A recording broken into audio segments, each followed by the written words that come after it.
এই দুনিয়াতে মানুষের যত পেরেশানি, যত কষ্ট, দুঃখ, দুর্দশা, এর অন্যতম প্রধান কারণ হচ্ছে টেনশন।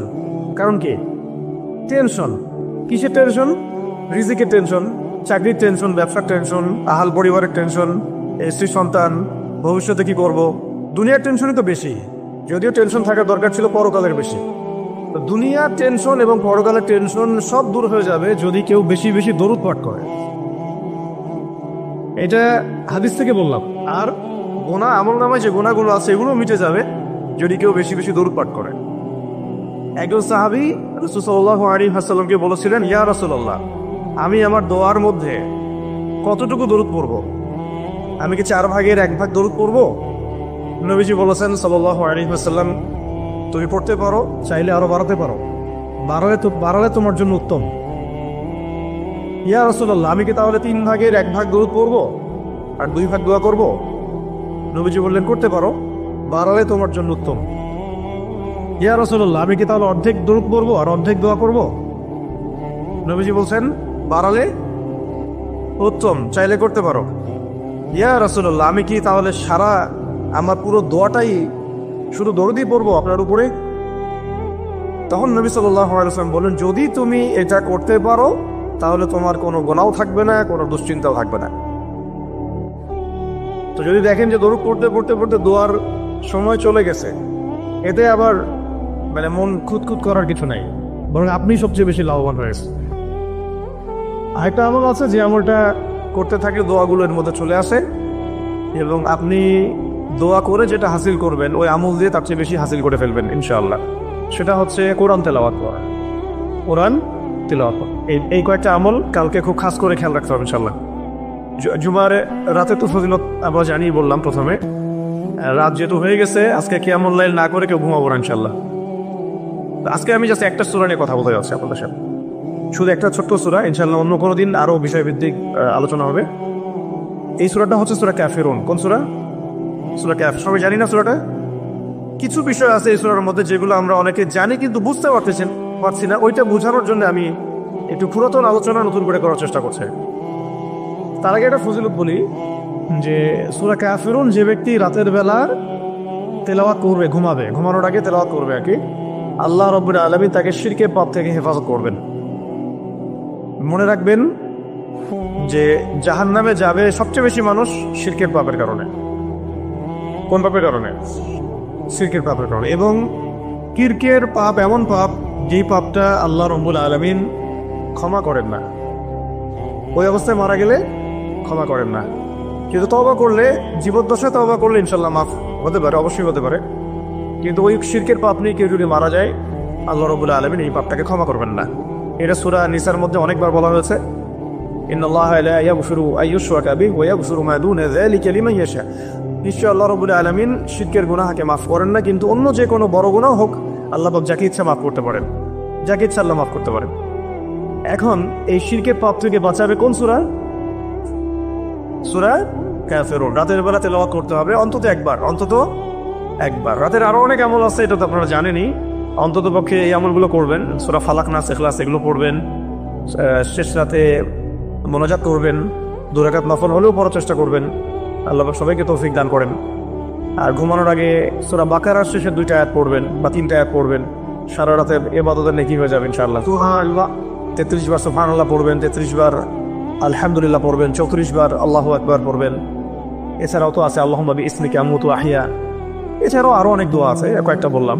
সূরা মুলক তেলাওয়াত করতে পারেন যদি সময় হয়, এবং করা উচিত, কারণ সূরা মুলকের তেলাওয়াত কবরের আযাব থেকে বাঁচাবে ইনশাআল্লাহ। এগুলো আমল করবেন। আমলটা বাড়ানোর চেষ্টা করতে হবে এই কারণে যে যার আমল বেশি তার মধ্যে নূর বেশি, আল্লাহ পাকের মারিফত বেশি, তার মধ্যে দ্বীনের ফিকিরও বেশি থাকবে এবং তার দোয়াও বেশি কবুল হবে ইনশাআল্লাহ। বেশি আল্লাহকে পাবে, কাছে পাবে। আমল ভালো হলে আখলাক ভালো হবে, আখলাক ভালো হলে তার দ্বারা সমাজ উপকৃত হবে। এবং আমরা খেয়াল করে দেখেছি সিরাতের কিতাবগুলোতে সাহাবায়ে কেরাম জিহাদের মাঠেও মেসওয়াক ছাড়তেন না, মানে আমলে তারা গুরুত্ব দিতেন, খুব বেশি আমলের প্রতিযোগিতা করতেন, কে কত বেশি আমল করতে পারে।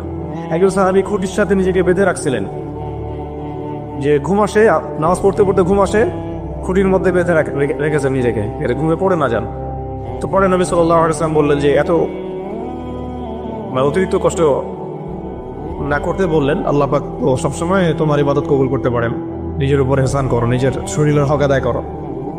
একজন সাহাবী এমন আমল শুরু করেছিলেন যে স্ত্রীর প্রতি তাকানোই বন্ধ করে দিয়েছেন এক সময়, হ্যাঁ তাই না? পরে স্ত্রী এসে অভিযোগ করছে আমাকে তো আমার স্বামী দেখেই না। তখন নবী সাল্লাল্লাহু আলাইহি ওয়াসাল্লাম জেগে বললেন যে দেখো, স্ত্রীর হক আছে তোমার উপরে, তার হক আদায় করো, সেটাও সুন্নাত, এটাও ইবাদত। তো এইভাবে সাহাবাইরা আমলের প্রতিযোগিতা করতে। তো আমাদেরকে আমলের মধ্যে ব্যালেন্স করতে হবে, আমলে ব্যালেন্স করতে হবে, মানে একদিকে ঝুঁকে যাওয়া না, সব আমলগুলো যেন আমার আমলের মধ্যে থাকে, এটা ব্যালেন্স করতে হবে। শুধু তসবি দানা নিয়ে পড়ে থাকবো, জিহাদের কথা বলবো না, এটাও আবার না। আবার শুধু জিহাদের কথাই বলবো, দিন কায়েমের কথাই বলবো, নিজের ইবাদত আমল ঠিক থাকবে না, এমনও না। মানে সবকিছু ব্যালেন্স থাকতে হবে, আকীদা, আমল, সুন্নার ইত্তেবা সব ব্যালেন্স থাকবে। এটা সবচেয়ে জরুরি দুটো বিষয়ে আমরা মাথায় রাখবো, একটা হলো ইবাদত, একটা হচ্ছে দিন কায়েম। একটা হলো ইবাদত, একটা হলো দিন কায়েম। ইবাদত তো ব্যক্তিগত ব্যাপার, এটা জীবনের প্রত্যেকটা ক্ষেত্রে ইবাদত থাকবে, আর দিন কায়েম করতে হবে জীবনের প্রতিটা ক্ষেত্রেই, শুধুমাত্র ব্যক্তিগত জীবনে, ইবাদত বন্দিগির জীবনে না, আমার অর্থনীতি, ব্যবসা বাণিজ্য, আমার সংস্কৃতি, শিক্ষা এবং রাজনীতির মধ্যেও আল্লাহ পাক তৌফিক এনায়েত করেন। তো এখন যেটা বলতে চাচ্ছিলাম যে একদিন আপনারা তো সিরাত মোটামুটি পড়েছেন, সিরাত মানে রাসূল সাল্লাল্লাহু আলাইহি ওয়াসাল্লামের জীবনী তো মোটামুটি পড়েছেন, আমি আশা করি। যদি না পড়ে থাকেন অবশ্যই পড়বেন, ঠিক আছে? প্রথমে শুরু করবেন তো কোরআন তেলাওয়াত থেকে। কোরআন তেলাওয়াত শিখতে শিখতে সিরাতটা পড়ে ফেলবেন। সিরাতটা আগে পড়া থাকলে আপনি কোরআন হাদিসের অর্থ যখন পড়তে শুরু করবেন তখন বুঝতে পারবেন যে কোন আয়াত কোন প্রেক্ষাপটে, কোন হাদিস কোন প্রেক্ষাপটে নাজিল হয়েছে। আপনার মাথায় পুরো 23 বছরের একটা ফ্রেম থাকবে, এটা খুব জরুরি। তাহলে আপনি বুঝতে পারবেন যে কিভাবে দিন প্রতিষ্ঠা করতে হবে এবং কিভাবে নবী সাল্লাল্লাহু আলাইহি ওয়াসাল্লাম করেছেন, তার উপর দিয়ে কি অতিবাহিত হয়েছে, সাহাবীদের উপর দিয়ে কি অতিবাহিত হয়েছে, এটা আমাদের মাথায় থাকবে। এবং কোন প্রেক্ষাপটে তারা কিভাবে রিয়াক্ট করেছেন ওইটা আমাদের মাথায় থাকবে। সিরাতটা আমি পড়ার জন্য খুব বেশি জোর দেই। আরেকটা বিষয় বলতে চাই যে এই সিরাতের প্রথম যে 13 বছর এটা ছিল মাক্কি জীবন। কোন জীবন? মানে মক্কায় নবী সাল্লাল্লাহু আলাইহি ওয়াসাল্লাম দাওয়াত দিচ্ছেন। তো মক্কার পরিবেশটা কেমন? মক্কার পরিবেশটা হচ্ছে আবু জেহেলদের শাসন চলতেছে। কাদের শাসন? আবু জেহেলের শাসন চলছে, আবু লাহাবের শাসন চলছে, উতবা সাহেবা এদের কর্তৃত্ব চলছে। আবার একই সাথে নবী সাল্লাল্লাহু আলাইহি ওয়াসাল্লাম তিনিও একটা সম্ভ্রান্ত বংশ থেকে আসছেন, সম্ভ্রান্ত গোত্র থেকে, বনু হাশিম থেকে। তো তার গোত্রের মর্যাদা অনেক বেশি, ঠিক আছে? আর এদিকে বনু মাখজুম, বনু এই তাইম, বনু চাই, বনু আদি, আরো অনেক গোত্র আছে। তো তারাও কিন্তু মোটামুটি প্রভাবশালী। তো রাজনৈতিক যে ক্ষমতাটা, মক্কার রাজনৈতিক যে ক্ষমতাটা, এটা আছে ওই সময় Abu Jahl, Abu Lahab, Utba সাহেব এদের হাতে। এবং ওদের একটা পার্লামেন্ট ছিল, ওর নাম ছিল দারুন নাদওয়া। কি নাম ছিল? দারুন নাদওয়া। তারা আল্লাহকে বিশ্বাস করত, একটু ভালো করে বোঝার চেষ্টা করেন। তারা আল্লাহ পাককে বিশ্বাস করত, আল্লাহ বলে একজন আছে, এটা তারা আকীদা ঠিক রাখত। এমনকি আল্লাহ পাক সৃষ্টিকর্তা, আল্লাহ পাক রিজিক দাতা, আল্লাহ সন্তান দাতা, এটাও তারা বিশ্বাস করত। কারা বিশ্বাস করত? Abu Jahl, Abu Lahab, Utba সাহেবা, তারাও বিশ্বাস করত। তাহলে কিসে বিশ্বাস করতো না? তারা তাওহীদে রুবুবিয়্যাত বিশ্বাস করতো, কিন্তু উলুহিয়াত, আসমা ও সিফাতে বিশ্বাস করতো না। মানে আল্লাহ পাকেরই যে বিধান মানতে হবে, আল্লাহ পাকেরই যে দাসত্ব করতে হবে এবং মৃত্যুর পর জবাবদিহিতা আছে, এই বিষয়গুলোতে তারা বিশ্বাসী ছিল না। এখন প্রথম 3 বছর নবী সাল্লাল্লাহু আলাইহি ওয়াসাল্লাম গোপনে দাওয়াত দিয়েছে। কত বছর? প্রথম 3 বছর। আর চতুর্থ বছর থেকে প্রকাশ্যে দাওয়াত শুরু হয়েছে। মক্কার কত বছর মোট? 13 বছর।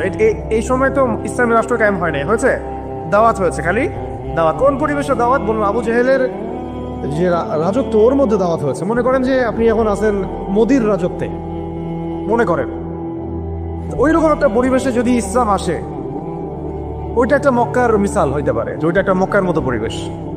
এখানে আপনি দাওয়াত, সবাই অমুসলিম, সবাই মূর্তি পূজারী, সবাই মুশরিক, ওখানে আপনি ইসলামের দাওয়াত দিচ্ছেন। পরিস্থিতি কত কঠিন! কঠিন না সহজ? অনেক কঠিন। শুধু যে শিরক আছে তা না, ওই সমাজে সুদও আছে। কি আছে ওই সময়? সুদ আছে। ওই সমাজের মধ্যে জেনা আছে, ওই সময় ব্যভিচার আছে, ওই সময় মাদক দ্রব্য আছে, মেয়েদের অবমাননা আছে, কন্যা সন্তানের জীবন্ত দাফন করা হয়, তারপরে জুয়া আছে, মারামারি, হানাহানি, কাটাকাটি, গোত্রে গোত্রে দ্বন্দ্ব, এগুলো একটা সমাজের মধ্যে। একটু চিন্তা করেন, কল্পনা করেন। আপনার এই এলাকা কি এমন? আপনার এলাকা কি এমন? না। কিন্তু ওই বিষয়গুলোর কিছু কিছু বিষয় তো অবশ্যই এখনো আছেই, বরং এমন কিছু বিষয় আছে যেগুলো আগের চেয়ে বেশি আছে। কারণ আইএমএ জাহিলিয়াতে যে কথাটা বলছি, আইএমএ জাহিলিয়াতে কিন্তু সমকামিতা ছিল না এত বেশি। এটা আপনার পুরো বাংলাদেশে এখন সমকামিতা আইএমএ জাহিলিয়াতে যে বেশি। ওই সমকামী আইএমএ জাহিলিয়াতে আপনার ট্রান্সজেন্ডার ছিল না, আপনার বাংলাদেশে আছে এখন। আইএমএ জাহিলিয়াতে কাফি ছিল না, এগুলো ছিল আইএমএ জাহিলিয়াতে ছিল না। প্রযুক্তির এত উৎকর্ষ ছিল না যেটা দিয়ে এরকম বোম টোম ফেলে পারমাণবিক বোম দিয়ে মানুষকে মেরে ফেলা যায়, ছিল। মানে অনেক ব্যাপার আমি আপনাকে দেখাতে পারবো যেগুলো আইএমএ জাহিলিয়াতের চাইতে এখন অনেক বেশি আছে, শয়তানি। কিন্তু কিছু কিছু বিষয় ছিল যেগুলো আবার আইএমএ জাহিলিয়াতে ছিল না। এক কথায় আমরা এটা বলতে পারি যে নবী সাল্লাল্লাহু আলাইহি ওয়াসাল্লাম যখন নবী হয়ে এসেছেন তখন 23 বছরের মধ্যে তিনি আইএমএ জাহিলিয়াতকে কবর দিয়ে গেছেন। কিন্তু যখন থেকে আবার খোলাফায়ে রাশেদার শাসন চলে গেছে, ইসলামী খেলাফতগুলো আস্তে আস্তে আস্তে আস্তে অ্যাবলিশ হয়ে গেছে, তখন আবার নতুন করে জাহিলিয়াতগুলো এই সমাজে, শুধু সমাজে না, সমাজে, রাষ্ট্রে, বিশ্বের মুখে একেবারে একদম ঢুকে গেছে না, মানে একদম শেকড় গেড়ে ফেলছে। এখন এখন সময় হচ্ছে ওই আবার নতুন শেকড় গাড়া জাহালাতগুলোকে উপড়ে ফেলার, এইটা সময় এখন। এই জন্য পরিস্থিতিটা বুঝতে হবে যে নবী সাল্লাল্লাহু আলাইহি ওয়াসাল্লাম কোন কোন জায়গায় দাওয়াতের কাজ করছিলেন। চোখ বন্ধ করে চিন্তা করেন যে একটা সমাজের মধ্যে খালি মূর্তি, সবাই মূর্তি পূজা করে, সবাই সুদ খায়, ধরেন সবাই বেশিরভাগই দেখা যায় জেনা করে, মেয়েদের তেমন কোনো বৈবাহিক অধিকার নাই, সম্পত্তির অধিকার নাই, বাচ্চাকে কবর দিয়ে দিচ্ছে জীবন্ত, মদ খাচ্ছে মানুষ, জুয়া খেলতেছে, মারামারি করছে, ইত্যাদি ইত্যাদি ইত্যাদি। এরকম একটা অবস্থায় রাসূলুল্লাহ সাল্লাল্লাহু আলাইহি ওয়াসাল্লাম ইসলামের দাওয়াত দেওয়া শুরু করলেন। দাওয়াত দিতে দিতে প্রথম 3 বছর তিনি গোপনে দাওয়াত দিয়েছেন, গোপনে গোপনে গোপনে দাওয়াত দিয়েছেন। ওই সময় কিন্তু তৈরি হয়েছে আবু বকর রাদিয়াল্লাহু আনহু, ওসমান রাদিয়াল্লাহু আনহু, আলী ইবনে আবি তালেব, যায়েদ ইবনে হারুসা, এই সাহাবায়ে কেরাম তৈরি হয়েছেন ওই সময়। আব্দুল্লাহ বিন মাসউদ, বিলাল ইবনে রাবাহ, এই সাহাবায়ে কেরাম তৈরি হয়েছেন কিন্তু ওই প্রথম 3 বছরে, 3-4 বছরে। এরপর যখন প্রকাশ্যে দাওয়াত দেওয়া শুরু করলেন, যখন ওমর এবং হামজা রাদিয়াল্লাহু আনহু তাদের মতো সাহাবীরা ইসলাম কবুল করলেন, প্রকাশ্যে দাওয়াত শুরু হলো, তখন হকার বাতিলের দ্বন্দ্ব শুরু হলো। আর সত্য নিয়ে আপনি যখন মাঠে নামবেন তখনই মিথ্যার সাথে দ্বন্দ্ব শুরু। এটা নিয়ম, চিরায়ত নিয়ম। ব্যাস Abu Jahl, Abu Lahab, Utba, সাহেবারা তো খেপে গেল। এখন এমন কোনো পথ ও পদ্ধতি নাই যেটা তারা অ্যাপ্লাই করে নাই। প্রথমে আঘাত করলো এভাবে, আরে ওর কথা শোনার দরকার নাই, সে তো মাজনুন, ব্যক্তিগত আক্রমণ। খেয়াল করে দেখবেন, এখনো আপনি বাংলাদেশে দাওয়াতের কাজ শুরু করেন, সবার আগে আপনি শয়তানদের পক্ষ থেকে, মানে মানুষ এবং জিন শয়তান উভয়ের কথাই বলতেছি, শয়তানদের পক্ষ থেকে সবার আগে বাধা পাবেন। আপনার ব্যক্তি নিয়ে সবার আগে আক্রমণ করা হবে, আগে ব্যক্তিগত জীবনে আক্রমণ করা হবে। আগে আপনাকে রাষ্ট্রীয় নির্যাতনের শিকার করা হবে না, ওটা পরে আসবে, শেষে আসবে। আগে ব্যক্তি থেকে, তারপর পরিবার থেকে, সমাজ থেকে, ধর্মনেতা থেকে, তারপর রাষ্ট্র থেকে, এইভাবে বাধা আসে আর কি। রাসূল সাল্লাল্লাহু আলাইহি ওয়াসাল্লামকে প্রথমে বলা হচ্ছিল যে মাজনুন, নাউযুবিল্লাহি মিন যালিক, সাহের, জাদুঘর, নাউযুবিল্লাহ, ফারিকুল জামাত বিভক্ত করতেছে, নাউযুবিল্লাহ। তারপরে বলা হচ্ছে আর কি বলেন, শায়ের, শায়ের, কবি, হ্যাঁ, এরকম প্রায় 8-10টা কথা বলা হচ্ছিল, 8-10টার মতো কটাক্ষ করা হচ্ছিল প্রথম 3 বছরে। কিন্তু তেমন কোনো শারীরিক নির্যাতন করা হচ্ছিল না প্রথমে, আগে এভাবে ব্যক্তিকেন্দ্রিক আক্রমণ করা হচ্ছে। এরপর আল্লাহ পাক জবাব দিচ্ছেন, কোরআন নাজিল হচ্ছে, প্রত্যেকটার অ্যান্সার আসতেছে কোরআনে, তাই না? দাওয়াতের গতি বাড়তেছে, আলহামদুলিল্লাহ। মানুষ তো একবার ইসলামে আসলে আর ফিরে যাচ্ছে না, জান্নাতের খবর পেয়ে গেছে মানুষ। কোথায় ছিলাম, অন্ধকার থেকে আলোতে চলে আসছে। আর যারা এই নূরের স্বাদ একবার পেয়েছে তারা কি আর ফিরে যাবে? এখনো দেখেন অনেক বড় বড় পাপী মানুষ, আমরা নিজেও দেখেছি, নিজেরাও অনুভব করেছি, বহু বড় বড় পাপী মানুষ রাসূল সাল্লাল্লাহু আলাইহি ওয়াসাল্লামের রওজার সামনে গিয়ে সালাম দিয়েই একবার তওবা করে খাঁটি মুমিন হয়ে গেছে। বহু মানুষ আছে, আমার অনুভূতি কাজ করে ওখানে গেলে। একটা অনেক পাপী মানুষ ছিল, কাবাঘর ধরে যেই টাচ করছে কাবাঘরে, চোখ দিয়ে দরদর করে পানি পড়া শুরু হয়েছে, সে তার লাইফকে সংশোধন করে গেছে। আর সেখানে তো সাহাবীরা রাসূলের কাছে যাচ্ছেন, তার দরবারে বসছেন, হাতে হাত রেখে বায়াত করতেছেন, তাকে তার পা ধুয়ে দিচ্ছেন, তাকে ওযু করায় দিচ্ছেন, সারাদিন তারা রাসূল সাল্লাল্লাহু আলাইহি ওয়াসাল্লাম হাতে আছে। কত বড় সৌভাগ্যের বিষয়। এখন প্রথমে যখন দেখা গেল এসব দিয়ে কাজ হচ্ছে না, তারপর তারা অর্থনৈতিক চাপ দেওয়া শুরু করলো, সামাজিক বয়কট করা শুরু করলো। কারা কারা? Abu Jahl, Abu Lahab, Utba, সাহেব। আমি কিন্তু এই কয়েকটা নাম বলছি, এটা কিন্তু শুধু নাম না, এটা একটা ক্যারেক্টার, চরিত্র। আজকের বিশ্ব আবু জেহেল আছে, আবু লাহাব আছে, উতবা সাহেবারা আছে না, সেম পদ্ধতি তারাও কিন্তু অবলম্বন করতেছে ইসলামকে দমন করার জন্য। সেম সেম, এটা মিলাই নেবেন আপনারা সিরাত থেকে। এবার শুনেন, অর্থনৈতিক চাপ দিয়ে কোনো কাজ হচ্ছে না, ব্যক্তিগত আক্রমণ করে কাজ হচ্ছে না, শারীরিক নির্যাতন করেও কাজ হচ্ছে না।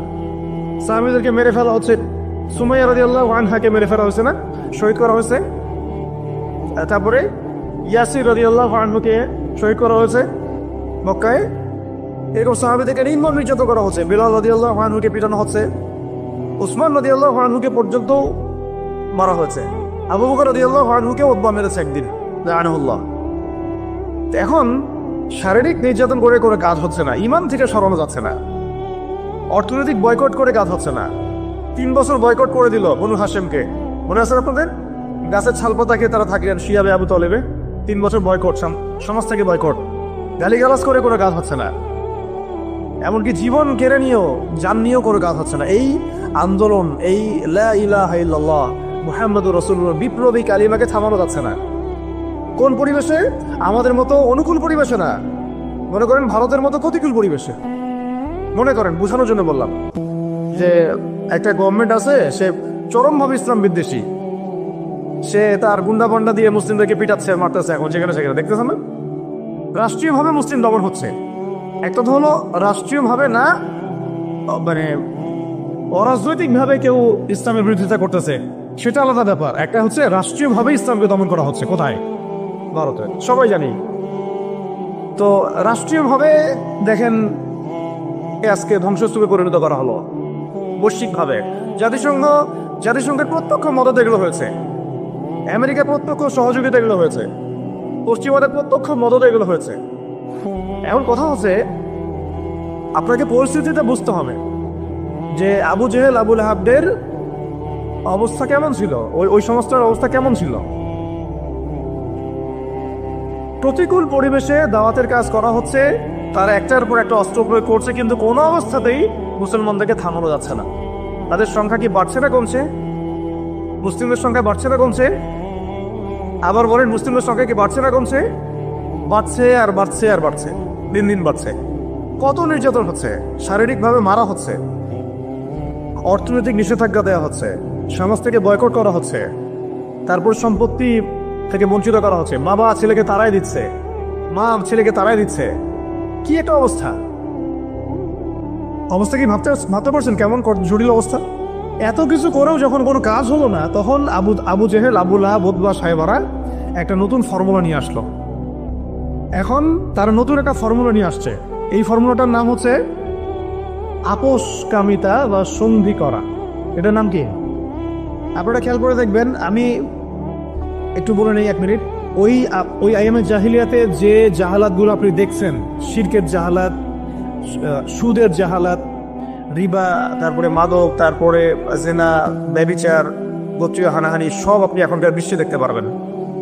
এবং ওই দারুন নাদওয়া যেটা ছিল কাফেরদের পার্লামেন্ট, এটার মতো করে কাজ করতেছে এখন সারা বিশ্বে জাতিসংঘ। ইউরিদুনা, তারা কি চায়? আল্লাহ পাক বলেছেন ইউরিদুনা লিইউতফিউ নূর আল্লাহ। তারা চায় আল্লাহ পাকের নূর, মানে আল্লাহর যে আলো, মানে ইসলাম, এই দ্বীন ইসলাম, এটাকে মুখের ফুৎকারে নিভাই ফেলতে চায় তারা। এটা আল্লাহ পাক বলেছে আল্লাহু ইউতিম্মু নূরাহ, কিন্তু আল্লাহ পাক তার নূরকে প্রজ্বলিত করবেন। ওয়ালাউ কারিহাল কাফিরুন, ওয়া ফি আয়াতিন উখরা ওয়ালাউ কারিহাল মুশরিকুন। সূরা তাওবায় আছে, সূরা সফে আছে। এক জায়গায় বলা হয়েছে যদিও কাফিররা এটা পছন্দ করবে না, আর একবার বলা হচ্ছে মুশরিকরা এটা পছন্দ করবে না। ওদের এজেন্ডা এটা স্পষ্ট। এই same agenda Abu Jahl, Abu Lahab, Utba সাহেবারও ছিল, কিন্তু তারাও কিন্তু পারে নাই। পারছে? এত কিছু করেও তারা পারে নাই। আপনি খেয়াল করে দেখবেন, যখন এই পরাশক্তিরা মুসলমানদের সাথে কোনো কোনো জায়গায় পেরে ওঠে না, তখন তারা কিন্তু সন্ধির কথা বলে, সাম্যের কথা বলতে আসে, মানবতার কথা বলতে আসে, তাই না? ঐক্যের কথা বলতে আসে, মৈত্রীর কথা বলতে আসে। যখন দেখে যে মুসলমানদের হাতে খুব মাইর খাচ্ছে, যখন মাইর খায় পারে না, তখন বলে যে যুদ্ধবিরতি চাই। তো ইসলামী অনুশাসনে আমরা যখন যুদ্ধবিরতির পক্ষে কথা বলার চেষ্টা করি বা আমরা যে রায় দিই, যখন দেখা যায় যুদ্ধবিরতির সেই সন্ধিকে লঙ্ঘন করে তারা আবার নিরীহ মানুষকে বোমা হামলা চালায়, ওই রাস্তাটাকে তারা বন্ধ করে ফেলে। মুনাফিকি করে তারা, প্রতারণা। আবার যখন আফগানিস্তানে তারা মাইর খেয়েছে 20 বছর, 40 বছর, তখন সে আবার কিন্তু লেজ ঘুরে ঠিকই পালাইছে। আর আমি একটা ক্যারেক্টার বললাম ওদের, নর্মালি তারা আপনাকে প্রথমে আক্রমণ করবে না, আপনাকে আদর্শ দিয়ে মোটিভেট করার চেষ্টা করবে, ডিমোটিভেট করার চেষ্টা করবে। তারপরে আপনাকে অর্থনৈতিক বয়কট করবে, সামাজিকভাবে ফিতনা ছড়াই দিবে, রাজনৈতিক ওদের পাপেটগুলোকে দিয়ে আপনাকে শাসন করবে। সে সরাসরি এসে আপনার গলা চিপে ধরবে না, তার দালালদেরকে দিয়ে আপনাকে অ্যারেস্ট করাবে। আর কি খোলামেলা বলতে পারবো? সরাসরি সে এসে আপনাকে হত্যা করবে না, বরং তার দালালদেরকে দিয়ে আপনাকে নির্যাতন করাবে। এটা হয়ে আসছে ইতিহাসে, এখনও হচ্ছে এগুলাই। কিন্তু যখন দেখা যাবে মুসলিমরা খুবই শক্ত অবস্থায় আছে ইমানের দিক থেকে, কোনো অবস্থায় টলানো যাচ্ছে না, ঠিক যেমন সাহাবীদের মতো, তখন তারা নতুন একটা ফর্মুলা নিয়ে আসবে। কি ফর্মুলা? এই যে এই ফর্মুলাটা, সন্ধি, ঐক্য, মৈত্রী, মানবতা, এইসব শব্দ কিছু নিয়ে আসবে। নিয়ে এসে বলবে, ঠিক আবু জেহেল যেভাবে বলছিল যে হে মুহাম্মদ, তুমি তো আমাদের সন্তান, আমাদের তো ভাতিজা, এটা চাচা ভাতিজা সম্পর্ক আমাদের, তো তোমাদের সাথে আমাদের এত দ্বন্দ্বের তো দরকার নাই। একটা কাজ করো, আসো তোমরা একটা বছর আমাদের লাত উজ্জা হবল মানাতের ইবাদত করো, আমরা এক বছর তোমার আল্লাহর ইবাদত করব। কেমন মনে হচ্ছে প্রস্তাবটা? বলেন, কার প্রস্তাব? আবু জাহেল, আবু লাহাব, উতবা সাহেবাদের প্রস্তাব। এটার সাথে আজকে বিশ্ব মিলাই নিয়েন, ওটা আপনারা মিলাবেন। আমি ধরাই দিচ্ছি, মিলাবেন কারা নিজেই বুঝতে পারবেন আপনি যে কথা কোন দিকে যাচ্ছে এখনকার প্রেক্ষাপটে আর কি। এক বছর তোমরা আমাদের লাত উজ্জা হবল মানাতের ইবাদত করো, আরেক বছর আমরা তোমার আল্লাহর ইবাদত করব। এখন সরাসরি এইভাবে আপনাকে বলবে না যে তোমরা ইসলাম ছেড়ে দাও, তোমরা সবাই ইসলাম ছেড়ে কাফের হয়ে যাও, হিন্দু হয়ে যাও, খ্রিস্টান হয়ে যাও, ইহুদি হয়ে যাও। এরা এটা বলবে না আপনাকে, এই শয়তানরা। বরং এরা আপনাকে কি বলবে জানেন? তোমরা মুসলমানই থাকো, ঈসাই মুসলিম হয়ে যাও। কি বলবে? মুসলমান থাকো, কি হয়ে যাও? ঈসাই মুসলিম হয়ে যাও। এটাও তো মুসলিম। তোমরা মুসলমান থাকো, ওই কাদিয়ানি মুসলিম হয়ে যাও। কি মুসলিম হয়ে যাও? ওটা ওই যে খাচ্ছেন আপনারা, এটা এই তো জাহালাত, সব কাদিয়ানি তো এগুলো এগুলো এগুলো এগুলো না খাওয়া সবের কাজ। এটা না খাওয়া, না কেনা, এদের সাথে ব্যবসা বাণিজ্য না করা আপনার সবের কাজ, ওরাটা গোনাহের কাজ। এই ফতোয়াটা কি আমাদের ওস্তাদরা দিতে পারবেন না? এটা আমি কি ভুল ফতোয়া দিয়েছে? একটা হচ্ছে সাতেম, যে আল্লাহ রাসূলকে গালি দেয়, আর একটা হচ্ছে সে নিজেকে নবী দাবি করে। কে বড় পাপী? দুটা তো পাপী, অবশ্যই দুটাই তো পাপী, দুটাই মুরতাদ, দুটাই হত্যাযোগ্য অপরাধ করছে। কিন্তু একজন বলছে যে আমি নিজেই নবী, আরেকজন নিজেকে নবী দাবি করে নেই, বলছে মুহাম্মদ নাউজুবিল্লাহ, সে নাউজুবিল্লাহ একটা কথা বলে ফেলছে, নাউজুবিল্লাহ মিন যালিক, আমরা বলতে পারবো না। এখন কথা হচ্ছে দুজনেই কিন্তু সাতেম, দুজনেই কিন্তু মুরতাদ, উভয়কেই হত্যা করতে হবে। ইসলামী ফিকহে এটাই আছে। কিন্তু এর মধ্যে বড় পাপীটাকে, যে নিজেকে, তো ওই যে খাচ্ছেন গ্রাম অঞ্চলের মানুষ, সহজ সরল মানুষ, এগুলো বুঝতেও পারছে না যে কোন ফাঁদে পড়ে গেছে মানুষ। আল্লাহ আমাদেরকে বোঝার তৌফিক দান করেন। আর তারা এই নীরবে নীরবে নীরবে তাদের শিকড়টাকে শক্ত করেছে, অর্থনৈতিক ভিত্তি শক্ত করেছে, তাদের জনবল বাড়াইছে, বিভিন্ন জায়গায় তারা জায়গাটাকে কিনে ফেলছে। এমনও সাতক্ষীরের মধ্যে একটা আমরা গ্রামে গিয়েছিলাম যেখানে ওদেরই সংখ্যা বেশি, মুসলমানদেরকে তারা ওই দোকান ভাড়া দিচ্ছে।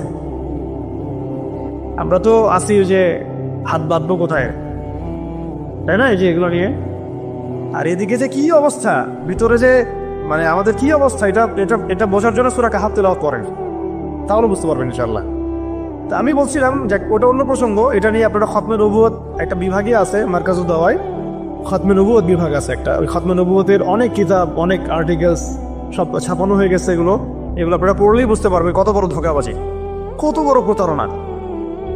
এটা নিয়ে ইনশাল্লাহ আরেকদিন কথা বলবো ইনশাল্লাহ, ঠিক আছে? তবে এদের সাথে কোনো রকম সম্পর্ক রাখবেন না, কোনো রকম না। এটা আপনি ইমানের দাবি। আমি বলছি না যে আপনি অস্ত্র নিয়ে আপনি গিয়ে তাকে গর্দান নামায় দেন, এটা আপনি করতে পারবেন না। এটা আপনি করার মতো এখন আপনার ক্ষমতা নাই। সেটা যদি ইসলামিক রাষ্ট্র হতো তাহলে আমরা এটার ব্যবস্থা নিতে পারতাম। এটা ইসলামিক রাষ্ট্র নয়, এটা একটা গণতান্ত্রিক রাষ্ট্র, সেকুলার রাষ্ট্র এবং জাতীয়তাবাদী রাষ্ট্র। এবং এই মতবাদগুলো ইসলামের সাথে সাংঘর্ষিক, ঘোরায় পেঁচায় খাওয়ানোরও কোনো সুযোগ নেই।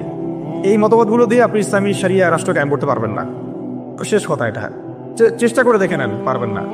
কেউ পড়ে না আজ পর্যন্ত। এখন মূল যেটা কথা ছিল যে ওরা বলেছিল কি 1 বছর ইবাদত করো লাত উজ্জা হবল মানাতে আমাদের মূর্তিগুলার, আমরা 1 বছর তোমার আল্লাহর ইবাদত করবো, ঠিক আছে? এখনকার আবু জাহেল আবু লাহাব বা সাহেবারা বলছে তোমাদের ধর্ম চেঞ্জ করার দরকার নাই, তোমরা ইসাই মুসলিম হয়ে যাও, তোমরা কাদিয়ানি মুসলিম হয়ে যাও, ওর নাম দিচ্ছে আহমদিয়া মুসলিম জামাত। তোমরা ধর্ম চেঞ্জ করার দরকার নাই, তোমরা আমাদের সুদ ভিত্তিক অর্থনীতিটা গ্রহণ করো। কি সুদের বিরুদ্ধে বললে অনেকে একটু খারাপ লাগে না? তোমরা ধর্ম চেঞ্জ করার দরকার নাই, লা ইলাহা ইল্লাল্লাহ পড়ো, মুহাম্মদ রাসূলুল্লাহ পড়ো, নামাজ পড়ো, হজ করো, উমরা করো, যাকাত দাও, কোনো সমস্যা নাই, কিন্তু আমাদের সুদ ভিত্তিক ব্যাংকিং সিস্টেমটা নাও। মানুষ নিয়েছে, প্রত্যেকটা মুসলিম কান্ট্রির মধ্যে এখন সুদ ভিত্তিক ব্যাংকিং সিস্টেম আছে। বুঝতে পারছি আমি কথা? তোমাদের ধর্ম চেঞ্জ করার দরকার নাই, তোমরা সমকামিতাটাকে প্রমোট করো। তোমরা মুসলমান থাকো, মুহাম্মদের উম্মত থাকো সাল্লাল্লাহু আলাইহি ওয়াসাল্লাম, সমকামিতাটাকে প্রমোট করো। এই প্রমোট করছে আমাদের ছাত্র ভাইরাও তো প্রমোট করছে, যারা কয়দিন আগে করলেন, রাস্তায় নেমে আন্দোলন করলেন। আপনাদের কাছে তো আমরা আশা করি নাই, এই জন্য তো আবু সাইদ রক্ত দেয় নাই। আপনারা যদি গাদ্দারি করেন তাহলে এই প্রজন্ম আপনাদেরকেও ছাড়বে না। সমকামিতা প্রমোট করছেন ঘুরে ফিরে, আবার অনলাইনে দেখলাম শাতিমের পক্ষও নিচ্ছেন, শাতিমের পক্ষ নিয়েও কথাবার্তা বলছেন, আবার ভিতরে ভিতরে ট্রান্সজেন্ডারটাকে প্রমোট করছেন, ট্রান্সজেন্ডার। তো ওরা বলছে পশ্চিমারা, এখনকার আবু জাহেল আবু লাহাব বা সাহেবারা বলছে যে ধর্ম চেঞ্জ করার দরকার নাই, ট্রান্সজেন্ডার তোমরা প্রমোট করো। ট্রান্সজেন্ডার কি? বাহিরে অন্ধকোষ আছে, মন নাকি মেয়ে মেয়ে করে। আর কি খোলামেলা বলবো, এটা এখন আস্তে আস্তে লিগালাইজ হয়ে যাচ্ছে, দিন দিন নর্মাল হয়ে যাচ্ছে, নর্মালাইজ হয়ে যাচ্ছে এগুলা। যেমন সুদ আগে ছিল, মানুষ খাইলে একটু করতো, আর আমি সুদখোর, মানুষ আমি সুদখোর বলবে, আস্তে আস্তে কমন হয়ে গেল, সবাই খাওয়া শুরু করলো, এটা নর্মাল হয়ে গেল। এখন ট্রান্সজেন্ডার দেখবেন কেউ কেউ ট্রান্সজেন্ডার হচ্ছে, তাই না? এটাকে মানুষ নিন্দার চোখে দেখছে। আল্লাহ না করুক, আল্লাহ না করুক, দেখবেন কয়েকদিন পরে দেখবেন এটাও নর্মাল হয়ে গেছে, আল্লাহ না করুক। তো ওরা এগুলো বলে যে ধর্ম চেঞ্জ করার দরকার নাই, তুমি এগুলো নাও, আমাদের কি আমাদের পলিসিগুলো নাও, ধর্ম চেঞ্জ করার দরকার নেই। তুমি আমাদের সিকিউরিটি সিস্টেম নাও, সিকিউরিটি সিস্টেম নাও। এটা দিয়ে কি করবে সে? পুরো মুসলিম ওয়ার্ল্ডে কোথায় কি হচ্ছে ও ঘরে বসে দেখতে পারবে। কে? এই যুগের আবু জাহেল আবু লাহাব উতবা সাহেবারা, এরা কোথায় থাকে? এটা আপনার চোখের আড়ালে থাকে। তারা চোখের আড়ালে কি আছে ওটা ধরতে হলে কোন সূরা লাগবে? সূরা কাহফ। কোন সূরা লাগবে? হ্যাঁ, ধর্ম চেঞ্জ করার দরকার নেই, তোমরা আমাদের গণতন্ত্র নাও। কি নাও? বাস নিচ্ছে মুসলমানরা। ধর্ম চেঞ্জ করার দরকার নেই, তোমরা আমাদের জাতীয়তাবাদ নাও। মুসলমান জাতীয়তাবাদ নিয়ে নিছে। ধর্ম চেঞ্জ করার দরকার নেই, তোমরা আমাদের সেকুলারিজম মতবাদটা নাও। মানুষ নিয়েছে। ধর্ম চেঞ্জ করতে হবে না, তোমরা মুহাম্মদের উম্মত থাকো সাল্লাল্লাহু আলাইহি ওয়াসাল্লাম। তোমরা আমাদের কমিউনিজম নাও, সমাজতন্ত্র নাও। মানুষ নিয়েছে। এইভাবে এখনকার যুগের আবু জাহেল আবু লাহাব আমাদেরকে ওই প্রস্তাবের মধ্যে নিয়ে আসছে। আমরা ওই সময় তো সাহাবায়ে কেরাম জবাব দেওয়ার আগে আল্লাহ পাক জবাব দিয়ে দিয়েছেন, আর সেই জবাব তো কোরআনে মজুদ আছে। আমরা এই যুগের আবু জাহেল আবু লাহাবদেরকে ওই জবাবটা দিতে পারি নাই, যে জবাবটা আল্লাহ পাক কোরআনে দিয়েছেন। আল্লাহ পাক কি বলেছেন এই প্রস্তাবের পরে? আল্লাহ পাক বলেছেন, কুল, হে নবী আপনি বলেন, ইয়া আইয়ুহাল কাফিরুন, হে কাফেররা শুনো ভালো করে, লা আ'বুদু মা তা'বুদুন, আমি তার ইবাদত করি না যার ইবাদত তোমরা করো। আমি তার ইবাদত করি না যার ইবাদত তোমরা করো। ওয়ালা আনতুম আবিদুন মা আ'বুদ, তোমরা তার ইবাদতকারী নও যার ইবাদত আমি করি। ওয়ালা আনা আবিদুন মা আবাদতু, এবং আমি তার ইবাদতকারী নই যার ইবাদত তোমরা করো। ওয়ালা আনতুম আবিদুনা মা আ'বুদ, এবং তোমরাও তার ইবাদতকারী হবে না যার ইবাদতকারী আমি। এখানে আয়াতকে রিপিট করা হয় নাই, বরং এটাকে একটাতে আপনার বর্তমান কালকে বোঝানো হয়েছে, একটাকে ভবিষ্যৎ বোঝানো হয়েছে। কিয়ামত পর্যন্ত মুসলমান মন্দিরে যাবে না, আর মন্দিরে যে যায় লোক সে মসজিদ আসবে না। আসলে ধর্ম চেঞ্জ করে আসতে হবে। লাকুম দীনুকুম ওয়ালিয়া দীন, তোমাদের দিন তোমাদের জন্য, আমার দিন আমার জন্য। এই জবটা আমরা এখনকার বিশ্বকে দিতে পারি নাই। পারবেন? খেয়াল করে দেখছেন? এভাবে সূরাগুলোকে মিলাতে হবে। ওরা এখন আপনাকে বলছে না সরাসরি যে আপনি ধর্ম চেঞ্জ করেন, আপনি অমুসলিম হয়ে যান, কাফের হয়ে যান, মুরতাদ হয়ে যান, এগুলো তারা বলবে না। তারা বলবে আপনাকে আমাদের সুদটা নাও, আমাদের সংস্কৃতি নাও, আমাদের শিক্ষা ব্যবস্থা নাও, আমাদের রাজনৈতিক সিস্টেমগুলো নাও, আমাদের গণতন্ত্র নাও, আমাদের ধর্মনিরপেক্ষতাবাদ নাও, আমাদের কমিউনিজম নাও, আমাদের জাতীয়তাবাদ নাও, আমাদের ট্রান্সজেন্ডার নাও, আর কি বলবেন, আমাদের সিকিউরিটি সিস্টেম নাও, আমাদের প্রযুক্তি নাও, আমাদের মিডিয়া নাও, এগুলো নাও। ধর্ম চেঞ্জ করার দরকার নাই। কাদিয়ানি হও, ইসাই মুসলিম হও, কিন্তু লা ইলাহা ইল্লাল্লাহ ওটাও পড়ো। এই যুগের লা তাযাহুল মানাত আরো বেশি ভয়ঙ্কর। এই যুগের আবু জেহেল, আবুল হাব, উতবা সাহেবরা আরো বেশি ভয়ঙ্কর ওই যুগের আবু জেহেল, আবুল হাবদের চাইতে। ওই যুগের সাহাবায়ে কেরাম যে ভাষায় উত্তর দিয়েছিলেন, এই যে কোরআনের ভাষায়, লাকুম দীনুকুম ওয়ালিয়াদিন, কিয়ামত পর্যন্ত না তোমরা আমাদের দ্বীনের অনুসারী হবা, আর না আমরা তোমাদের দ্বীনের অনুসারী হব। তোমাদের সাথে আমাদের এইসব আদর্শিক কোনো ঐক্য হইতে পারে না। আদর্শিক কোন ঐক্য হতে পারে না। হ্যাঁ, ব্যবসা বাণিজ্য হতে পারে। কি হতে পারে? ব্যবসা বাণিজ্য হতে পারে, মুআমালাত মুআশারাত হতে পারে, প্রতিবেশী হিসেবে থাকতে পারে, অনেক কিছু আছে। কিন্তু আদর্শিক যেখানে, ইসলাম যেখানে প্রশ্নবিদ্ধ, ইসলামের মৌলিক বিষয় যেখানে ক্ষতিগ্রস্ত হবে বা বাধাপ্রাপ্ত হয়, এরকম কোন উসুলে তোমার আমার কখনো ঐক্য হতে পারে না। এখন যে কথাগুলো আমি বললাম, এগুলো কি ইসলামের মৌলিক বিষয় না? কেউ যদি ট্রান্সজেন্ডার হয়ে যায়, সে কি আর মুসলিম থাকবে? কেউ যদি কাদিয়ানি হয়, সে কি আর মুসলিম থাকে? কেউ যদি ইসাই মুসলিম হয়, মুসলিম থাকবে? কেউ যদি চরম সুদখোর হয়, সে তো আল্লাহর সাথে যুদ্ধ করতেছে, রাসূলের সাথে যুদ্ধ করতেছে, সে কিভাবে মুসলিম হতে পারে? কেউ যদি এরকম পশ্চিমা তন্ত্রমন্ত্রের পূজা করে, সে কি আর মুসলিম থাকতেছে নাকি? ফাসেক হয়ে যাচ্ছে। তো এখন কথা হচ্ছে, এই সূরা থেকে আমাদের এই শিক্ষাগুলো নিতে হবে যে আজকের বিশ্বেও, আজকের এই জামানাতেও কোনো অবস্থাতেই এই কাফের, মুশরিক, মুরতাদ, মুনাফিক এবং এই জায়নিস্ট শক্তির এরকম কোনো তন্ত্র মন্ত্রের ফাঁদে আমাদেরকে পা দেওয়া যাবে না। কেন দেওয়া যাবে না? কারণ আল্লাহ রাব্বুল আলামিন আমাদেরকে পরিপূর্ণ শরিয়া দিয়েছেন, পরিপূর্ণ কোরআন দিয়েছেন, সুন্নাহ দিয়েছেন, প্রত্যেকটা বিষয়ের পুঙ্খানুপুঙ্খ সমাধান দিয়েছেন। আমার অন্য কারো কাছ থেকে সমাধান ধার করারও কোনো দরকার নেই। আমাদের ব্যক্তিগত জীবনের হেদায়েত কোরআন সুন্নাহে মওজুদ আছে, পারিবারিক হেদায়েত আছে, সামাজিক আছে, শিক্ষা ব্যবস্থার আছে, সংস্কৃতির আছে, রাষ্ট্রীয় এবং রাজনৈতিক হেদায়েতও আছে। আমাকে তোমার কাছ থেকে তন্ত্রমন্ত্র ধার করতে হবে না। এই বিষয়টা আমাদের খুব ভালো করে বুঝতে হবে। কোন ক্ষেত্রে কি হেদায়েত আছে, এটার জন্য আমাদেরকে পড়াশোনা করতে হবে, দেখতে হবে, জানতে হবে, খুঁজতে হবে, ওলামায়ে কেরামের সাথে মশওয়ারা করতে হবে। কোনো জায়গায় যদি দেখেন যে কোনো আলেমও এগুলোতে প্রভাবিত হয়ে গেছে, তাহলে আপনি হকপন্থী আলেম খুঁজে বের করবেন। এইভাবে আমাদেরকে সামনের পথটা চলতে হবে। এই সূরার পর একটা সূরা আছে, কি নাম? সূরা নাসর। কোন সূরা? তাই না? সূরা নাসর না? এই শেষ করে দিই, টুক অনেক দেরি হয়ে গেছে। এখন যখন কোন প্রেক্ষাপটে সূরা কাফিরুন নাজিল হয়েছিল আপনাকে তো বলছি একবার, ওই রকম প্রেক্ষাপটে এই সূরা নাজিল হয়েছে। আর এখন তো আমরা আছি ইসলাম বান্ধব পরিবেশের মধ্যে। তাহলে আমরা কেন এই যুগের আবুল হাব, আবু জেহেল, উতবা সাহেবাদের এই তন্ত্রমন্ত্রগুলোর অনুসারী হব, ওদের ধোকায় পা দিব? যেখানে ওর ইসলামকে আক্রমণ করে আমরা কেন সেখানে সাই দিব? অথচ মক্কার মতো অবস্থায় সাহাবায়ে কেরাম এইভাবে জবাব দিয়েছেন সূরা কাফিরুনের জবাবে। আর এখন তো আমার সামনে নামাজের পরিবেশ আছে, যাকাতের পরিবেশ আছে, আমরা মুসলিম সংখ্যাগরিষ্ঠ, আমরা সবাই লা ইলাহা ইল্লাল্লাহ বুঝি, আলহামদুলিল্লাহ আমরা নামাজ পড়ছি, তিলাওয়াত করছি, অনুকূল পরিবেশ আছে। এখন কেন আমাকে এই যুগের আবু জেহেল, আবুল হাবদের দাসত্ব করতে হবে বলেন? কোনো যুক্তি আছে? যুক্তি তো নাই, কোনো কারণও নাই। কারণ নাই? এই সূরার পরেই আল্লাহ পাক বলেছেন, ইযা জাআ নাসরুল্লাহি ওয়াল ফাতহ, যখন আল্লাহর সাহায্য আর বিজয় আসবে।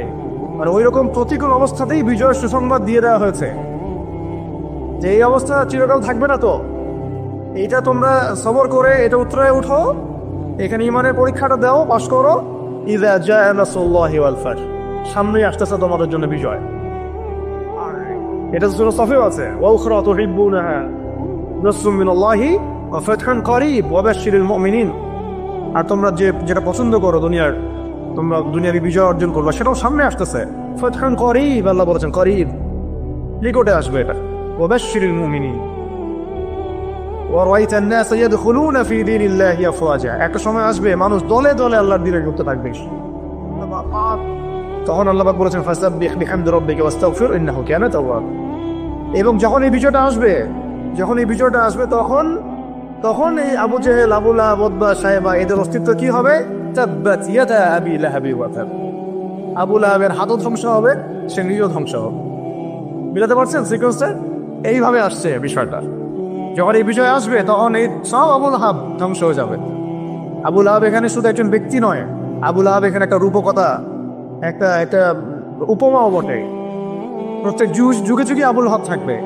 এই যুগের আবুল আহাব কারা জানেন? যারা সুদ ভিত্তিক এই ব্যাংকিং সিস্টেমের এই হত্যা করতে এরা হচ্ছে এই যুগের আবুল আহাব। মা আগনা আনহু মালুহু ওয়া মা কাসাব, তাদের এইসব হারাম মাল কোনো কাজে আসবে না, এবং তারা যে এগুলো যেটা অর্জন করেছে সেটা কোনো কাজে আসবে না। সায়াসলা নারান যাতা লাহাব, আগুনে প্রবেশ করবে তারা। ওয়া ইমরাতুহু, এবং তার স্ত্রীও।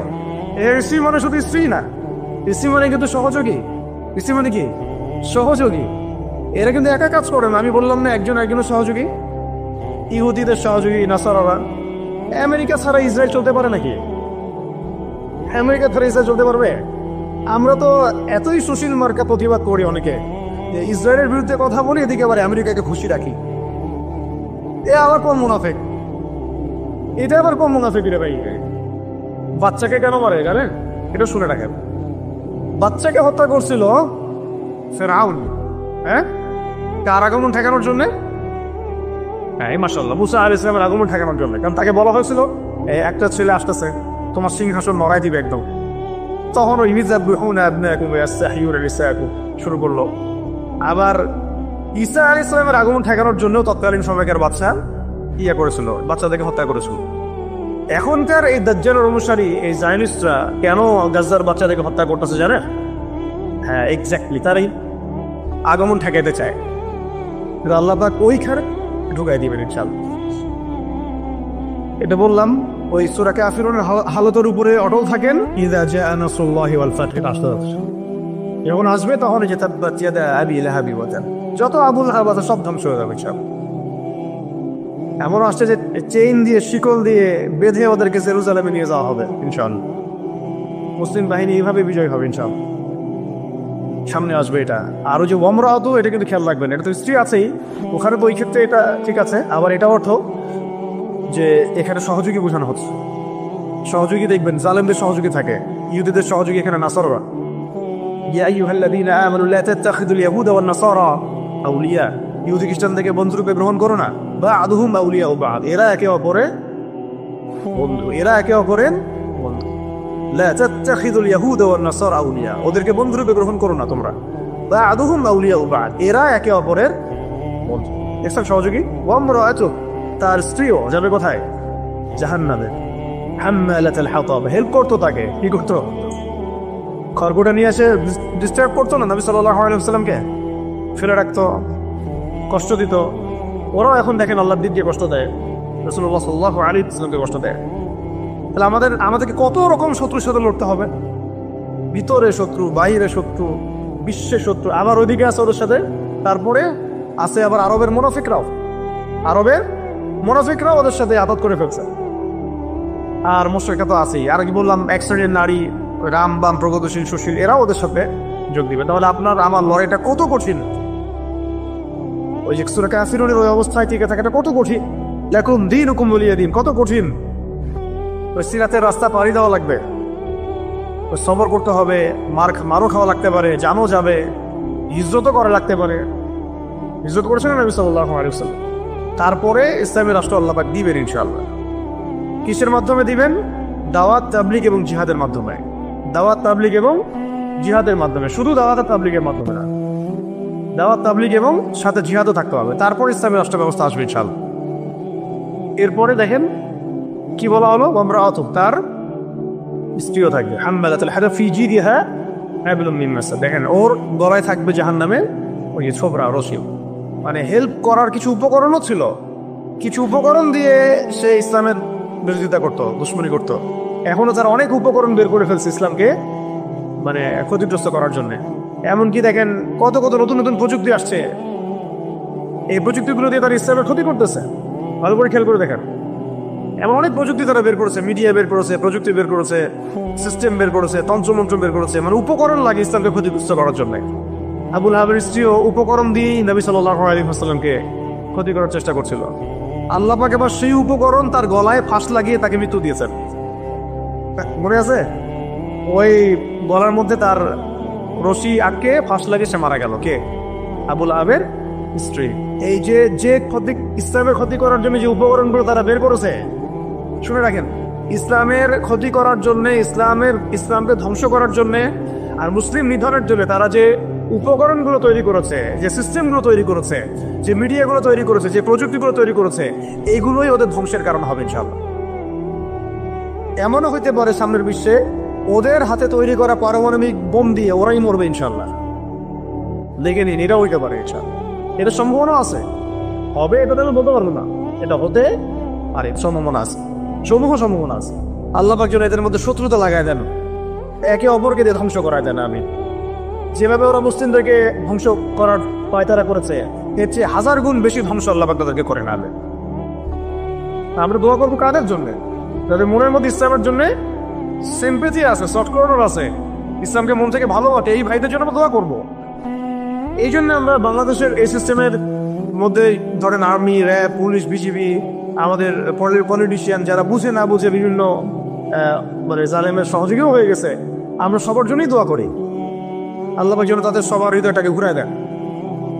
তাদের মধ্যে অনেক মানুষ আছে যারা বুঝে না বুঝে হয়তো দুনিয়াবি কোনো স্বার্থে অন্যের পথে চলে গেছে, বা বুঝে না, ইসলামটা বুঝে না, কিন্তু আবার ইসলামকে ভালোবাসে, আমরা এই ভাইদের জন্য দোয়া করতে পারি। এই জালেমদের জন্য আমরা কি দোয়া করতে পারবো? অতএব ফিজি দিহা হাবলুম মিন মাসাদ, এটাও হবে, দেখে নিন। আর শেষ কথা কি, এটা কে করবেন? এই পুরো পরিকল্পনাটা কার? এই পুরো পরিকল্পনা হচ্ছে পরের সূরায় কুল হুয়াল্লাহু আহাদ। এটা এক আল্লাহর পরিকল্পনা। কোন আল্লাহ? আল্লাহুস সামাদ, যিনি কারো মুখাপেক্ষী না, তিনি আমাদের মুখাপেক্ষী না। আল্লাহ করাবেন, আল্লাহর বান্দাদেরকে দিয়ে আল্লাহ করাবেন। কোন আল্লাহ? লাম ইয়ালিদ, যিনি কাউকে জন্ম দেন নাই, ওয়া লাম ইউলাদ, তাকেও কেউ জন্ম দেয় নাই, ওয়া লাম ইয়াকুল লাহু কুফুয়ান আহাদ, তার মতো সমতুল্য আর কেউ নাই। অর্থাৎ তোমরা যতই বাড়াবাড়ি করো, যতই তোমরা ইসলামের বিরুদ্ধাচরণ করো না কেন, ইসলামকে ধ্বংস করার চেষ্টা করো না কেন, সূরা কাফিরুন থেকে মক্কা বিজয় পর্যন্ত হালত আসবে ইনশাআল্লাহ। আর এখন যা চলতেছে এটাও ইনশাআল্লাহ আস্তে আস্তে পরিবর্তন হতে থাকবে, এবং ইনশাআল্লাহ আমরা আবার বাইতুল মুকাদ্দাস জয় করবো ইনশাআল্লাহ। এ বিষয়ে কোনো সন্দেহ নাই যে সামনে ইসলামের বিজয় আসবে এবং মুসলিমদের সেই হারানো সেই গৌরব ঐতিহ্য আবার ফিরে আসবে। এইটা আপনার ঘরে বসে থাকলে রেডিমেড হাতে মান্না সালোয়ার মতো আসবে না। এটা মান্না সালোয়ার আসার যুগ না, এটা আবাবির পাখি আসারও যুগ না। এখানে পাথর আপনাকেই ছুটতে হবে। আবাবির পাখি এসে পাথর ছুটবে না, এটা পাথরটাকে ছুটতে হবে, আপনাকেই ছুটতে হবে। ব্যাস, আল্লাহ শর্ত দিয়ে দিয়েছেন, ইন তানসুরুল্লাহ ইয়ানসুরকুম, তোমরা আল্লাহর দিনকে সাহায্য করো, আল্লাহ তোমাদেরকে সাহায্য করবেন। ওয়া ইউসাব্বিত আকদামাকুম, আল্লাহ তোমাদের পা শক্ত করে দিবেন। ওয়া ইন তাতাওয়াল্লাউ ইস্তাবদিল কওমান, ওই রকম তোমরা যদি মুখ ফিরে চলে যাও, আল্লাহ পাকে কিছু যায় আসে না। আল্লাহুস সামাদ, আল্লাহ অন্য কওমকে হেদায়েত দিয়ে তোমাদের স্থলাভিষিক্ত করবেন। সুম্মা লা ইয়াকুনু আমসালাকুম, তারা তোমাদের মতো হবে। ব্যাস, এই হলো মূল কথা। তাহলে আমরা চাচ্ছি আল্লাহর ইবাদত করতে, তার জমিনে তার দিনকে বিজয় করতে। এই বিজয় কি এমনি এমনি আসবে? কাজ করতে হবে তো নাকি? কয়েকটা কাজ আমরা করবো ইনশাল্লাহ, নিয়ত করতে পারি। প্রত্যেকে দিনের ফরজ জ্ঞান অর্জন করবো ইনশাল্লাহ, ঠিক আছে ইনশাল্লাহ। হয়ে গেছে, আল্লাহ বাকি তৌফিক দান, আমিন। এখন দোয়া কবুল হবে। প্রত্যেকেই দিনের ফরজ জ্ঞান অর্জন করবোই করবো ইনশাল্লাহ, আমল বাড়াই দিব ইনশাল্লাহ, হালাল হারাম মেনে চলবো ইনশাল্লাহ। আমাদের পরিবারের পর্দার ব্যাপারে খেয়াল রাখবো, আমাদের শিক্ষার ব্যাপারে খেয়াল রাখবো, এবং জীবনের একটা নির্দিষ্ট ক্ষেত্রে ইবাদত করবো এমন না, পুরো জীবনটাকেই সুন্নাহ ভিত্তিক ঢেলে সাজাবো ইনশাল্লাহ। এর পাশাপাশি প্রত্যেকটা এলাকায় আপনারা ঐক্যবদ্ধ থাকবেন, জামায়াবদ্ধ থাকবেন। এখন তো আর ওই অবস্থা নাই যে একজন আমি, এরা সবাই মামুর হয়ে আছে, এমন তো অবস্থা নাই। তাই প্রত্যেকটা অঞ্চলেই তাওহীদপন্থী মানুষরা একসাথে থাকবেন ইনশাল্লাহ। আর ইসলামপন্থী যে ভাইরা আছেন, বিভিন্ন দল সংগঠন করছেন, তাদের সাথে মিলেমিশে থাকবেন। একে অপরের সাথে কোনো কাদা ছোড়াছড়ি বা কোনো রকমের দ্বন্দ্বে যাবেন না। তাদের দ্বারা ইসলামের উপকার হলো তো আলহামদুলিল্লাহ, কিন্তু যদি দেখা যায় তারাও এইসব তন্ত্রমন্ত্রে ধোকায় পড়ে গরম থাকায় হারায় যান, এটা আল্লাহর কিছু যায় আসবে না। আল্লাহ পাক শরিয়া কায়েম করাই দিবেন ইনশাআল্লাহ। তারাও বুঝতে পারবে যে এইসব পশ্চিমা তন্ত্রমন্ত্র দিয়ে শরিয়া কায়েম হবে না। অন্ততপক্ষে কিছু যদি উপকার হয় তাহলে তাও তো ভালো, ইসলামের জন্য ওইটুকু ভালো। মাইমা হচ্ছে তো তাহলে মামা ভালো বলি আমরা কথা। শেষ কথা হচ্ছে, এগুলোর সাথে আমাদের ব্যাপক দাওয়াতের কাজ লাগবে, ব্যাপক দাওয়াতের মেহনত লাগবে, এবং প্রয়োজনে জিহাদের প্রস্তুতি রাখতে হবে। এই কাজগুলো মানে একত্রিত হলে ইনশাল্লাহ দেখবেন সূরা কাফিরুন থেকে মক্কা বিষয় ইনশাল্লাহ হয়ে যাবে। এইগুলো আমি আবেগ থেকে কথা বলেছি এমন না, এটা বাস্তব ছিল, অতীতেও হয়েছে এবং প্রত্যেক শতাব্দীতে ইসলাম বিজয়ী ছিল, এই শতাব্দীতেও হবে ইনশাল্লাহ। আল্লাহ পাক যেন সেই কাফেলে আমাদেরকে কবুল করেন। সব জ্ঞান কি আমাদের আছে?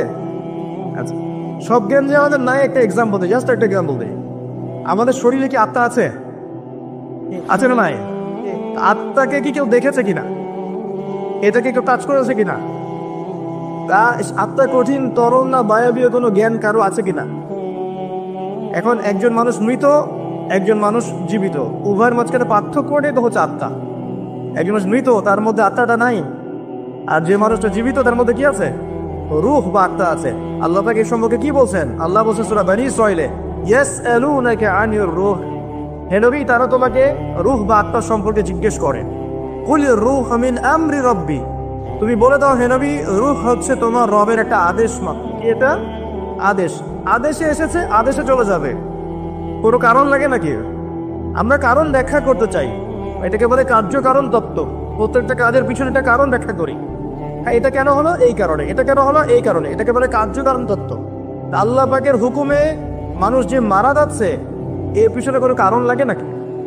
এই যে একটা মানুষ হাঁটছে ডেড, আর আমরা বলে দিলাম হৃদযন্ত্রের ক্রিয়া বন্ধ হয়ে মারা গেছে, এই তো এই কথা। তো ক্রিয়াটা বন্ধ হলো কিভাবে?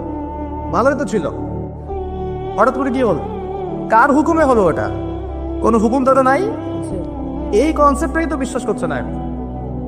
রূহ বলে কিছু একটা আছে না, এই রূহে কি ব্যাখ্যা আমি করতে পারবো? এই জ্ঞান কি আমার আছে? আল্লাহ বলছে উতীতু মিনাল ইলমি ইল্লা কলিলা, এই বিষয়ে তোমাদেরকে খুবই কম জ্ঞান দেওয়া হয়েছে, জ্ঞানই দেওয়া হয়। জ্ঞান কে দেয়? নাকি সব জ্ঞান আমরা অ্যাচিভ করি? জ্ঞানতাত্ত্বিক দর্শন শোনেন, কিছু মানুষ বলেছে সুদীর্ঘকাল ধরে মানুষ বুদ্ধি থেকে জ্ঞান পায়। কি থেকে পায়? বুদ্ধি থেকে। আবার কিছু মানুষ বলেছে মানুষ অভিজ্ঞতা থেকে জ্ঞান পায়। কি থেকে? অভিজ্ঞতা হচ্ছে জ্ঞান পেয়েছে, আগে জানতেন না, এখন জানছেন। এখানে বিষয়টা কি? এই চূড়ান্ত বক্তব্যটা কি? চূড়ান্ত বক্তব্য দিয়েছে ইসলাম। ইসলাম বলছে ওয়াকুলিল হাক্কু মির রাব্বিকুম, হক বা সত্য রবের পক্ষ থেকে আসে। সূরা বাকারে আছে ওয়াআল্লামা আদামা আসমাআ কুল্লাহা, আল্লাহ পাক আদম আলাইহিস সালামকে সমস্ত নাম শিক্ষা দিয়েছেন। তো আলাতে আছে আল্লামাল ইনসান মা লাম ইয়ালাম, মানুষকে সেই জ্ঞান শিক্ষা দিয়েছেন যা মানুষ জানতো না। জ্ঞানকে শিক্ষা দিয়েছেন, জ্ঞানকে শিক্ষা দিয়েছেন। তাহলে জ্ঞান কার পক্ষ থেকে আসে? এখানে একটা কথা মনে রাখবেন, আপনার যদি অনেক বড় ডিগ্রি সার্টিফিকেটও থাকে, যদি হৃদয়টা পরিচ্ছন্ন না হয়, হৃদয়ে নূর না থাকে, আল্লাহর মারিফত বসিরা না থাকে, তাহলে কিন্তু আল্লাহর পক্ষ থেকে জ্ঞান পাওয়া খুব ডিফিকাল্ট। আপনি কাগজের কিছু জ্ঞান পেতে পারেন, তথ্য পেতে পারেন, ইনফরমেশন পেতে পারেন, প্রকৃত জ্ঞান পাওয়া খুব টাফ আছে। আল্লাহ পাক বোঝার তৌফিক দান করুন। সূরা ফালাক নাস ক্লাস পড়বেন, সূরা মুলক পড়বেন, ওযু করার কথা বলেছি। এর পাশাপাশি আপনি সূরা কাফিরুন পড়বেন। কোন সূরা? কোনটা বলেন তো? প্রথম লাইন কি? কুরিয়া আইয়ুহাল কাফিরুন। মাশাআল্লাহ। আচ্ছা, এই সূরাটা ফজিলত আছে। যদি আপনি প্রত্যেক রাতে সূরা কাফিরুন পড়েন ঘুমানোর আগে, ইনশাআল্লাহ তাআলা আল্লাহ পাক আপনাকে আমাকে শিরকের পাপ থেকে বাঁচিয়ে রাখবেন ইনশাআল্লাহ। কিসের পাপ? শিরকের পাপ কি সবচেয়ে বড় পাপ না ছোট পাপ? একটা হাদিস বলে দেই, ইনশাআল্লাহ যথেষ্ট হবে। রাসূলুল্লাহ সাল্লাল্লাহু আলাইহি ওয়াসাল্লামকে আল্লাহ পাক একটা ওয়াদা করেছেন। কি ওয়াদা করেছেন? আল্লাহ পাক বলছেন মেরাজের রাতে, হে নবী মুহাম্মদ সাল্লাল্লাহু আলাইহি ওয়াসাল্লাম, তোমার উম্মতের মধ্যে কোনো ব্যক্তি যদি, তোমার উম্মতের মধ্যে যে কোনো ব্যক্তি যদি আসমান জমিন সমান পাপ নিয়ে আমার সামনে হাজির হয়, কিন্তু আমার সাথে কাউকে শরীক করেনি, শিরকের পাপ নাই, আমি আল্লাহ তার সামনে আসমান জমিন সমান গুনাহ, আসমান জমিন সমান ক্ষমা নিয়ে হাজির হব। কথা কি বুঝতে পারছেন? অনেক পাপ করেছেন আপনি, পাপের শেষ নাই, কিন্তু আপনি শিরকের পাপ করেন নাই। ইনশাআল্লাহ একদিন না একদিন আপনি জান্নাতে যাবেন ইনশাআল্লাহ। আল্লাহ পাক সমস্ত পাপ মাফ করতে পারেন, কোন পাপ ছাড়া? শিরক। এত অবাক করলে এখনই মাফ করতে পারেন ইনশাআল্লাহ। তো এই শিরকের পাপ থেকে আপনাকে বাঁচাবে কোন সূরা? সূরা কাফিরুন। তিলাওয়াত করেন, দেখবেন শিরক আপনি চিনে ফেলবেন ইনশাআল্লাহ, সেখান থেকে আপনি দূরে থাকতে পারবেন ইনশাআল্লাহ। আর শিরক থেকে বাঁচার জন্য একটা কিতাব আমি সাজেস্ট করেছি অনেকবার, কিতাবুত তাওহীদ। কোন কিতাব? কিতাবুত তাওহীদ এর শারাহ বা ব্যাখ্যা আছে, অনেকগুলো প্রকাশনা থেকে বের হয়েছে, কিনতে পারেন। বাংলায় অনুবাদ করা আছে, বইটা পড়তে পারেন। তবে বইটা একটু কঠিন, অনেকে হয়তো বুঝতে পারবেন না সবকিছু। যেটাই বুঝবেন না, স্থানীয় বড় আলেম যিনি আছেন, হকপন্থী আলেম, তার কাছে গিয়ে জিজ্ঞাসা করবেন। একা একা পণ্ডিত হতে যাবেন, একা একা পণ্ডিত হয়ে গেলে সমস্যা। ওই যে এক শ্রেণী বের হয়ে গেছে যে কোরআন মানলেই হবে, হাদিস মানার কোনো দরকার নেই, আছে না? হ্যাঁ, এই যে বেশি পণ্ডিত এখানে কোরআনের দলিলকে অগ্রাহ্য করলো। আল্লাহ যে বলছেন রাসূল যা দিয়েছেন নেও, রাসূলের দেওয়াগুলো পাবো কোথায়? রাসূল যা দিয়েছেন সেগুলো কি কোরআনে আছে নাকি? রাসূল যেগুলো দিয়েছেন ওগুলো কোথায় আছে? রাসূল যেগুলো থেকে নিষেধ করেছেন ওগুলো কোরআনে আছে নাকি? রাসূল যেগুলো নিষেধ করেছেন কোথায় আছে? তাহলে এই অংশটুকু বাদ দিয়ে কোরআন মানা যাবে নাকি? তার মানে হচ্ছে আমি কোরআনটাই তো মানলাম না, তাহলে আমি কোরআনটাই মানিনি আসলে। তো এই যে সমস্যা, নিজে বেশি পণ্ডিত হতে গেলে প্রবলেম আছে। ওলামায়ে কেরামের সাথে সম্পর্ক রাখতে হবে।